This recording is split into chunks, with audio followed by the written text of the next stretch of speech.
Hey gang, this is Mike with my Real Estate Dojo, and today I'm going to be talking to you about how to find the funds for your next real estate deal. And in other words, how do you find the money for your real estate deals? Okay, now you can be a pro, or you can be a rookie, or you can be in the middle. I'm going to show you a couple of new ideas that I just did from my imagination that you've never heard before. And then I'm going to talk about the stuff that you may have heard before, okay? But let's pull the curtains back and get started. The first idea that I basically created out of my mind, that I closed my mind up, is how to fund the deal, okay? So let's say you're a wholesaler, or let's say you're, a property manager, or what have you, okay? Let's say you're a handyman or a construction worker or anything. You have some kind of skills, and you're out there and you're marketing and you find a motivated seller, okay? Let's say in this case, to make it simple, you're a property manager.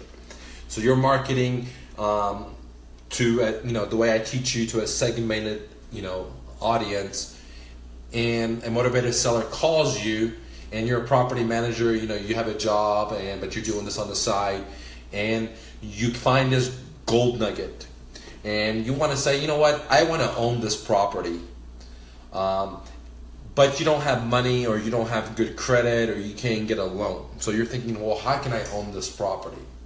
And my clever way that I came up with is what I call sweat equity ownership. Yep, you heard me right. Sweat equity ownership. And so what most people teach you is that if you don't have money, you'll use one of these other 6, 7 ideas that I'm going to talk about to find funds, and therefore you don't get to own it. You just use some other one of these methods I'm going to show you in a second. But I say fuck that. Let's focus on the sweat equity ownership. And what that means is, let's say you're a property manager and you market and you find a motivated seller, and you negotiate with the seller and you put it under contract. Then you reach out to cash investors like myself and say, look, dude, this is a great deal. It's 50 cents on a dollar, 60 cents on a dollar. If it was a cash deal, or if it's owner financing, you got 0% interest. You got a monthly cash flow of $500-$600. You got 20% equity, whatever the story may be. And you say, hey, Mr. Investor, I got this hot deal. If it's packaged up as owner financing, or if it's packaged up at a deep discount, and say, look, dude, I'm willing to get you on this thing. You don't have to pay me the assignment fee, but I want to own 20% equity on this property, or I want to own 30% equity. And in return, not only did I get you this property, okay, define this fee, but I'm also going to take care of the management part for you, okay? So that way it's going to save you a lot of money on managing the property. So again, if you didn't catch that, let me explain.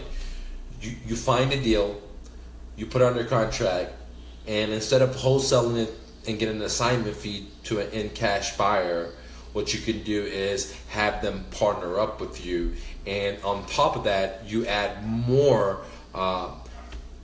services to that by providing, let's say, your property management services. In return, you say, hey, I don't want an assignment fee, but I want to own this property, okay? I want to own a percentage of this. Of course, you can't get the lion's share because you didn't have the fucking money, okay? Or you didn't use your own credit. But again, if you own 10%, 20%, 30%, whatever you guys can negotiate, and whatever you're bringing to it, means that you're going to get a percentage of the monthly cash flow, and you're going to get a percentage of the appreciation and all the tax write-off and all the benefits. And whenever you guys sell, you get a portion of the equity cash out.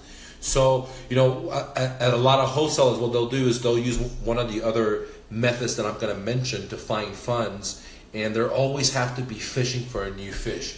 They get this fish, they fucking clean it up, scrub it, and they just give it to somebody else and make a couple of grand or whatever.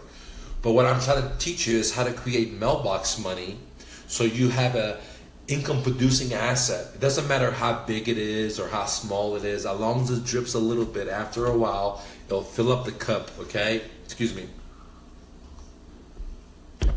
So it'll fill up your cup. So this way you become an owner without go and get in a loan without putting your credit up. You don't have to fucking, take all the risk. And you have a cash money investor partner up with you because A, you brought them the deal, and two, you put some sweat equity ownership in it, and in return you ask for a percentage of ownership in the property where you get the monthly cash flow, and then you get the equity cash out whenever you sell the property.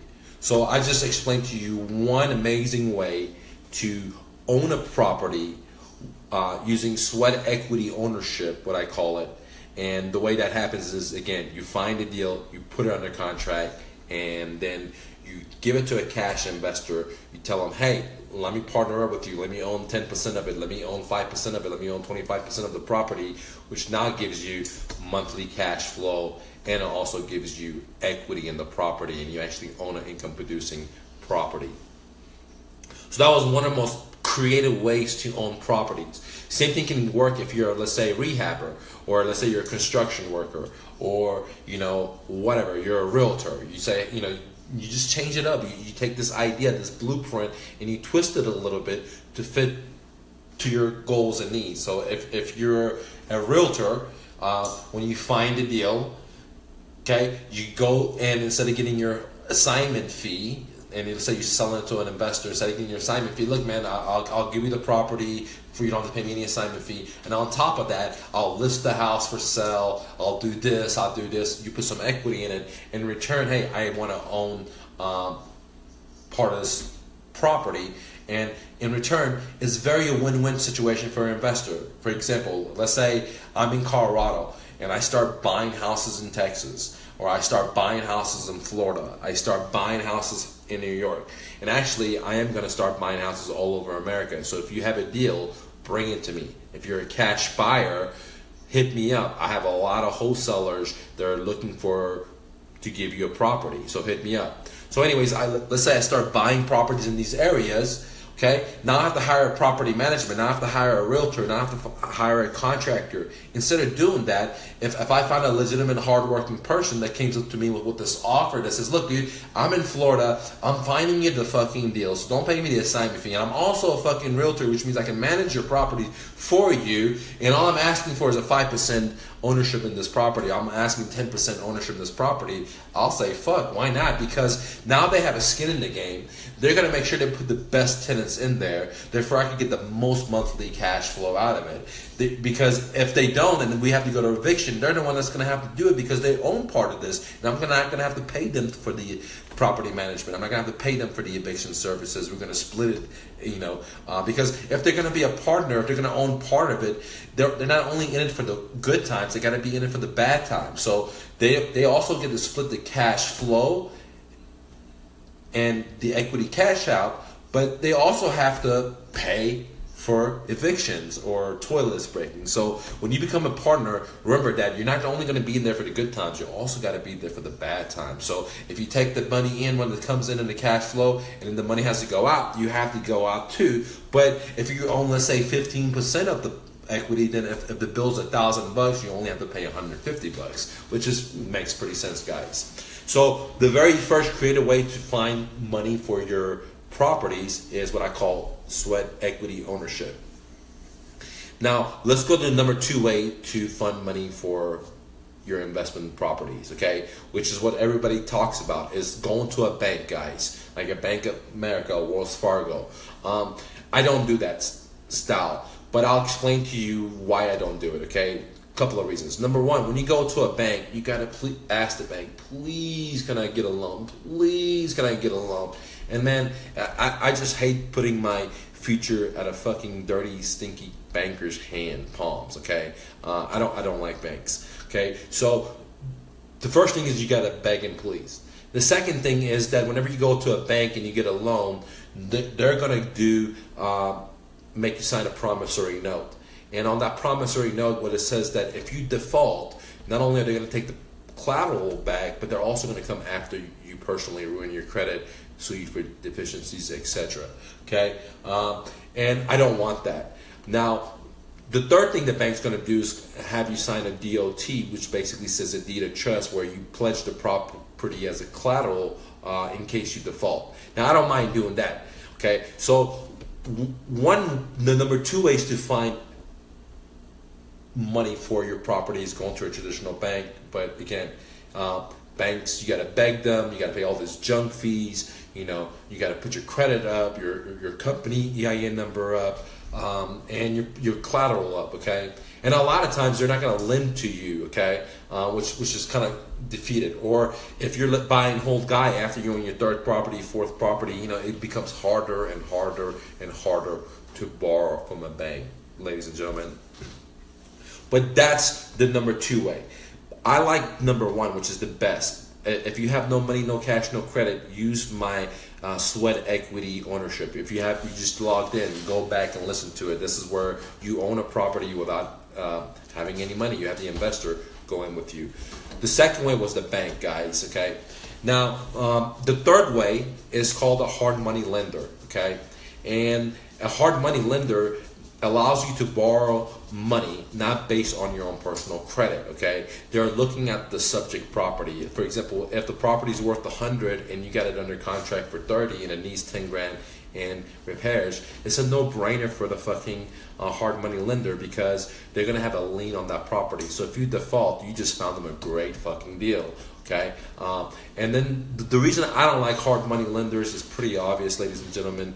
You gotta fucking, again, pay shitload of points, you gotta pay crazy interest, but it's an option that people use. But I have a very better option. My very smart option was number one, which is I call sweat equity. But my last option that I'm going to share with you at the very end is your very best option. So third way to find money is using a hard money lender. The great thing with hard money lenders, again, it's not credit based. Some of them may be, or they may want to pull your credit to see what kind of character you are. But they're basically lending money on the property, on the asset, instead of you. And they know that if you default, they're just going to take the property and make money. So if you get a property that's not at a deep enough discount, they're not going to give you the money, guys. And hard money lenders are not going to do like owner financing or creative financing or anything like that, okay? Now let's go to the fourth point, where to find money for your next deal. Excuse me. Now the fourth place to find money is what we call private money, okay? Private money could be, people that have, a couple of $1 million in their savings account, or they could be, businesses that are willing to lend money out. They're not in the business of lending money, okay? They're just private people or private businesses. Like, for example, let's say I owned my moving company back in the days, and one of my contractors came and said, "Hey man, can I borrow $5 grand? I'm gonna buy a truck." So if I lend them that money, it will be called private money, because I'm not in the business of lending money. I don't advertise that I lend money. Bankers advertise. Hard money lenders advertise. Private money does not advertise. They usually don't want to lend their money. Like, they have money, but they're looking for other ways to make money. If a deal comes to them, they might, lend it to you. The reason I like private money is because, you're paying way less interest rate. It's easier to qualify. Some private money lenders are just rookies, amateurs. They're not in the business of doing it, so they may not know all the ropes. And so it's easier for you to get what you want at a lower interest rate, okay? The other good news is they might not run your credit, or they may, just depends who it is, they may not care about your credit, but more than likely they're going to want some kind of security, which is going to be a lien on the property, which you have to sign a DOT, just like the lender. Thanks, buddy. Thanks, Kenneth. Appreciate it. So we talked about private money, guys. Now let's go to the fifth place to find money for your real estate deals, and this is called your friends and family. And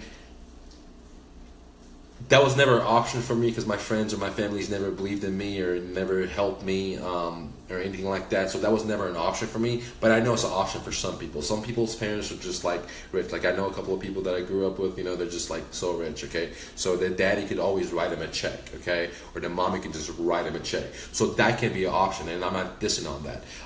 The reason I like the friends and family is because you probably pay interest free. They're not gonna pull your credit. You know, it's gonna be easier. The reason I dislike it is because, you know, again, that's your family, dude. If you fuck up their money, you're gonna have to see them after Christmas. You have to see them on Thanksgiving, year after year. So, you know, it might not be a good thing. For me, I learned my lesson, ladies and gentlemen. You know, I dealt with my brother. I give him so much money with some of the businesses. The guy who straight fucked me. I'm never gonna fuck with friends and family ever again. I'm not even gonna have partners ever again. But it may work for you, okay? But friends and family has its pros and it has its cons, guys. So you have to really judge that. I wouldn't fuck with it, but it's up to you. I'm just giving you options, guys. Now, the sixth way where you could fund your deal for your next real estate business is through credit cards. Okay. Now, I don't recommend that. I don't believe in debt. I don't believe in borrowing money. I like to use house money in my imagination. And my next option, what I'm going to show you, is the secret recipe.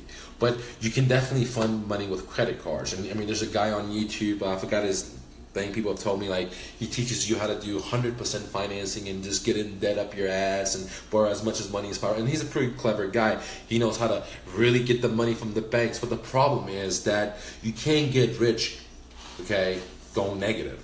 I mean, getting rich is going positive. Like, you're zero and then you want to make 100K, that's positive. So how can you go negative, you know, like with, you know, 18% interest, 25% interest and get ahead ever? I don't know. But there's a way, you know. I mean, I know people that they put coaching on credit cards. I know people that have put, you know, bandit signs on credit cards. I know people that have put their marketing on credit cards, or they put their rehabs on credit cards, or they put their down payments on a credit card, okay? And some of them crashed and burned. Some of them were sophisticated enough where they did the bandit signs and they turned around, you know, they put $1,000 on their credit card, they did the marketing, and that $1,000 turned them, you know, $10,000, you know, wholesale deal, you know. So do I recommend that? Fuck no, dude. I don't have credit cards. I don't believe in credit cards. You know, I think that is slavery, dude. Now, let's go back to my best way to get deals, guys. The best way to fund for your deals, okay? Excuse me. Now, this is the very, very, very, very, very, very best way to fund for deals. And it's called the Dojo way, okay? The Dojo way is what we use owner financing, okay? Now, owner financing comes in two parts, okay? There's two types of owner financing. Most people think that you could only buy a house that's owner financing if the seller, you know, has the house free and clear, which means that they don't have a loan. And that's one of the biggest myths out there. You can buy an owner financing. It doesn't matter if the seller, you know, has a loan or if they don't have a loan. So you can buy houses if the seller has no loan. You can buy houses if the seller does have a loan, okay?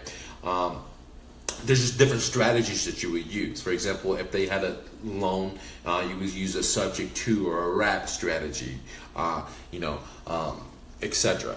If they don't have a loan, you would use a different strategy. But a very powerful way to buy properties and not use the bank, not use hard money lending, not use private money, not use friends and family, not use credit, is to do owner financing and have the owner carry a note for you. And it doesn't matter if he or she has a loan on their home or a mortgage on their home, or they have the house free and clear, you can still do owner financing. Now, owner financing, it's not just like one type of animal. It's like a species of animal. So in this one species, there's a lot of different categories of owner financing, guys. Basically, there's like 7 types of owner financing, all the way down from like a subject to, all the way down to like house swapping, where you're just like house swapping with the seller. Just kind of like a car dealership does, where somebody has a car, they want to buy a new one, they go in there to trade it in, the same exact idea. So, you know, there could be even more than 7. I could only come up with 7, but I'm not that smart. You guys might be smarter than me. I have no idea. You might be able to use your imagination better than I can. So the ones I've come up with is 7, but you know, there could be more. So this is America. Don't take my word for it. Take these 7 and add on top of it, okay? So Owner financing is the best, and the reason I love it is because I'm able to get a non-recourse loan. And what is a non-recourse loan? A non-recourse loan is whenever you borrow money and you don't put your Social Security up, you don't put your credit up in jeopardy, okay? And you don't pledge a promissory note. For example, when you go to a Bank of America, like I explained earlier, and you want to get a loan or a mortgage for your house, you're going to have to do two things. You're going to have to, sign a promissory note that says, Mr. Bank, if I default, you could crucify me, you could hurt my credit, you could, do all these deficiencies. And on top of that, you have to sign what's called a DOT, which is deed of trust. And basically what you tell the banker is, Mr. Banker, here's my property. I pledged my property in this collateral instrument called deed of trust. And if I default, I allow you to get the trustee and foreclose on me. Okay, it depends what state you're in, of course, but it's basically the same thing. And so you have to do two things if you go get a loan from a bank, which is promissory, deed of trust. When you do owner financing, you can do it the way I teach it, which I teach a non-recourse loan, which means that when I do owner financing with the seller, I say, hey buddy, and I tell them up front, I say, look dude, I'm willing to sign a DOT where I'm going to pledge the property. If I default, you can take the property back, so you have nothing to lose. So because a lot of people say, hey, well, seller doesn't want to do this type of investing, and one of the main things the way I structure it is, look, I protect the seller. I say, look dude, I'm going to give you a DOT, deed of trust, which I pledge the property into the trustee, and if I default, the trustee can take the property back, and you could have it, dude, and you could take my down payment, you could take all the money I paid monthly, all the rehabs I've done to it, or whatever, you can take it back. You're in great positioning, okay, which helps them win them over. So I just tell them, look dude, I'm going to sign a DOT, but I'm not going to, sign a promissory note. I'm not going to put this on my credit, and if you want it, great. If you don't, adios. I got 50 other customers or 50 other sellers are calling me that I could pick from. And the reason I had 50 other sellers, because I'm a go-getter guerrilla marketing guy, and I do shitload of marketing. And if you don't know what to do to get sellers, go on Amazon. I have a book right now called 39 No Fluff Marketing Bootcamp. It's selling right now on my website for $219, but I'm selling it on Amazon for $19, guys. Get that shit, and if you implement it, you'll have 50 sellers calling you, so you can tell the seller the truth. Look, I'm not gonna sign a promissory note. I'm only gonna sign a deed of trust. If you want it, great. Okay, and a lot of times, if I deal with motivated sellers, I build enough credibility, enough trust that they're willing to give it to me, dude. It's no big deal. And they're just happy that I'm educating them about these options that I'm doing, because nobody else is telling them about that, okay? So one of the major reasons I like owner financing is because I could do a non-recourse loan. It doesn't hurt my credit. When somebody pulls my credit, okay, that debt is not as tied to me. It's not like a chain locked to my ankles. Okay, that debt is not associated with me. It's under the seller. Okay, if they have a loan or a mortgage, it's under their name. If they don't have a mortgage, or they own the house fully and clear, then they don't have a debt associated with them, and I don't have a debt associated with me. Okay, which is very, very powerful. Another reason why I like owner financing is because I could do all kinds of creative things. I could do whatever the seller needs. If the seller has a problem, I try to solve the problem and be able to eat, okay? For example, as I explained before, if you want to close 6 out of 10 deals, you have to be able to give multiple offers. Most investors just go to the seller's house because they heard it from the investment clubs, and that's how they've been doing it, and all the clubs and books talk about it. They're only giving one type of offer, which is cash offer, which is 60 cents on the dollar minus repairs, or 65 cents or 50, wherever you are, whatever that formula is, you know what I'm talking about. And everybody's using the same formula, same calculator, and not that many people are willing to sell their homes that cheap to you guys. And that's the fucking truth. And if you're out there, you know it, right? So what happens to the people that are willing to sell it at 70 cents or 80 cents or 90 cents or 95 cents or 100, okay? I'm willing to buy those fucking properties all day long. Okay. Now, if you guys haven't watched my 2 knobs of negotiation, then you need to go onto my blog and watch it. Okay, because I can buy a house at 100% under the fair market value. So if the house is worth 100 and I give the seller my 50 cents offer, he says, fuck you, dude, I don't want to sell it that cheap. I say, okay, Mr. Seller, I'm very interested in this property. I want to buy it and I want to work with you. What do you want for it? And he says, I want 100. I say, you know what? Today's your lucky day. I'm the guy that wants to buy it. I'm willing to give you 100. But I'm going to give you your asking price, but I control all the terms. And my terms are that I'm willing to buy your house at 0% interest, 30-year note, 15-year, whatever the fuck I want to, and however I want to. The title company I want to close, do I want to pay for the title policy, however I want to do it. And if the guy's not okay with my terms, then what I do is I allow him to adjust some of my terms, and then I adjust the price, because to get this deal to work, there's two knobs, like I explained before in my video. You have the price, and you have the terms. And negotiation is like a seesaw, like this, okay? And the seller is on one side, and you're on the other side, and your guy's goal is to go like this, okay? And with the two knobs, it's basically two axles. If the seller wants to pick the price to be 100, no problem. I get to pick the terms to be whatever the fuck I want them to be to make massive cash flow. That is why I'm willing to buy a house worth 100 for 100. But it has to be 100% of my terms, because I'm paying the seller's 100% asking price. And the terms are going to allow me to make massive cash flow from this property. And since I'm a buy and hold guy, and I'm not going to buy in a war zone or a shitty area, I'm only buying in places that are going to appreciate. And if it doesn't appreciate, today it mass cash flows from the rental, so I'm okay with it. Okay, that's why I love owner financing, because another point is I don't have to use all my fucking money, dude. Instead of let's say I had $10. I think we might be frozen. Frozen? Yeah. It's good for now. All right, I think we're back.